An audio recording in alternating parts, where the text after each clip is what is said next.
ચીખલી તાલુકાના થાલા ગામે આકરી ગરમી વચ્ચે પ્રકૃતિ પ્રેમીનું સુંદર ઉદાહરણ પૂરું પાડ્યું છે.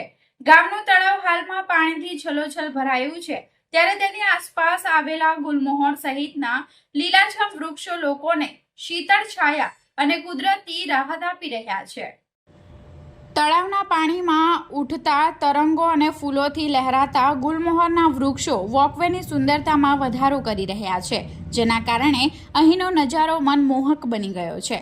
આ પ્રકૃતિમય વિકાસની શરૂઆત આજથી અંદાજે 11 વર્ષ પહેલા ગામના તત્કાલીન સરપંચ મુકેશભાઈ તેમજ તત્કાલીન જિલ્લા પંચાયત સભ્ય એસયુ પટેલ અને તેમની ટીમ દ્વારા કરવામાં આવી હતી. તે સમયે ગામના આગેવાનો અને યુવાનોના સહકારથી તળાવ તેમજ આસપાસના વિશાળ પ્રમાણમાં વૃક્ષારોપણ કરવામાં આવ્યું હતું. વર્ષો પહેલા કરવામાં આવેલી આ પહેલ આજે સકારાત્મક પરિણામ આપી રહી છે. ઉનાળાની કડક ગરમીમાં આ વૃક્ષો ગામ લોકો માટે આશીર્વાદરૂપ સાબિત થઈ રહ્યા છે. હાલમાં પણ ગામની ચૂંટાયેલી પંચાયત પાંખ અને યુવાનો દ્વારા વૃક્ષોની નિયમિત માવજત અને જતન કરવામાં આવી રહ્યું છે, જેના કારણે સમગ્ર વિસ્તાર હરિયાળો અને આકર્ષક બની રહ્યો છે. આ પહેલને સાકાર બનાવવા એસયુ પટેલે લોકોને સંદેશ આપતા જણાવ્યું કે જન્મદિવસ હોય કે અન્ય કોઈ પ્રસંગ, દરેક વ્યક્તિએ ઓછામાં ઓછું એક વૃક્ષ જરૂર વાવવું જોઈએ. પર્યાવરણ બચાવવા અને આવનારી પેઢીને હરિયાળું ભવિષ્ય આપવા માટે વૃક્ષારોપણ અત્યંત જરૂરી હોવાનું તેમણે ઉમેર્યું હતું. નમસ્કાર મિત્રો, હું એસયુ પટેલ સોલધરા. આજથી 11 વર્ષ પહેલાં હું જ્યારે મુકેશભાઈ સરપંચશ્રી હતા, એમની ટીમ મોહમ્મદભાઈ, સલીમભાઈ અને થાલાના બીજા યુવા મિત્રો જોડે નક્કી કર્યું કે આપણે અહીંયા વૃક્ષારોપણ કરવું જોઈએ. આ તમે જોઈ શકો પાછળ કે અહીંયા એક પણ વૃક્ષો તે ટાઈમે હતું નહીં.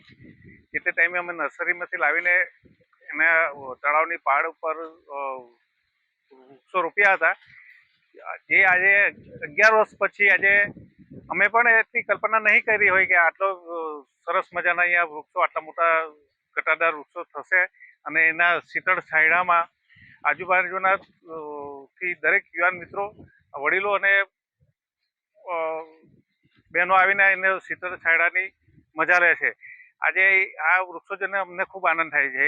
અને એ જ્યારે વૃક્ષો રોપ્યા, અમે એક સેલ્ફી માટે નહીં પણ એની માવજત કરીને અને જાતે પાણી, ખાતર નાખીને દરેક થાલાના યુવા મિત્રો સાથે આટલા મોટા વૃક્ષો અમે કર્યા છે. તો આજે ઠેર ઠેર સિમેન્ટના રોડ, મોટી મોટી બિલ્ડિંગો થઈ રહી છે અને પર્યાવરણને નુકસાન થઈ રહ્યું છે. ત્યારે ભવિષ્યમાં આપણે આજે ભૂતકાળમાં એવું વિચારતા હતા કે પાણી આપણે વેચાતું નહીં લેવું પડે, પણ આજે આપણે પાણી પણ વેચાતું લઈએ છીએ. અને કોરોના કાળમાં જોઈએ તો આપણે ઓક્સિજનની પણ આપણે વેચાતો લીધો હતો.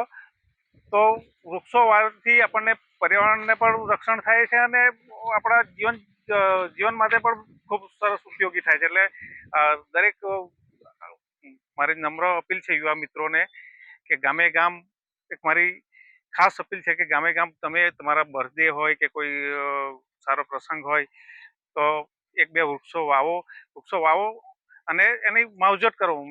તમે જોઈ શકો છો તો મામલતદાર ઓફિસની બહાર જે વૃક્ષો વાવ્યા છે એને જાતે મોટા કર્યા છે. નેશનલ ક્રિકેટ ગ્રાઉન્ડ પર અમે એક ટુર્નામેન્ટ રમાડીએ છીએ અને દર વર્ષે ત્યાં વૃક્ષો આવનારા મહેમાનો થકી અમને રોપાય અને જાતે મહેનત કરીને ઉગાડીએ છીએ. એટલે દરેક આજે યુવા મિત્રો, ભાઈઓ બહેનોને નમ્ર અપીલ છે કે આ ગ્લોબલ વોર્મિંગનો ટાઈમ જે ચાલી રહ્યો છે અને આજે 43 ડિગ્રી જેવી ગરમીમાં લોકો શીતળ છાયડો શોધે છે. આજે અમે નહીં વિચારેલું કે અમે જ્યારે વૃક્ષો વાવીશું તો આજુબાજુના ગામના લોકો એનો છાયડો ઉપયોગ કરશે. માટે તમને એક અપીલ છે કે વૃક્ષો વાવો અને એક પર્યાવરણનું જતન કરવા આપશીને વિનંતી છે. Thank you.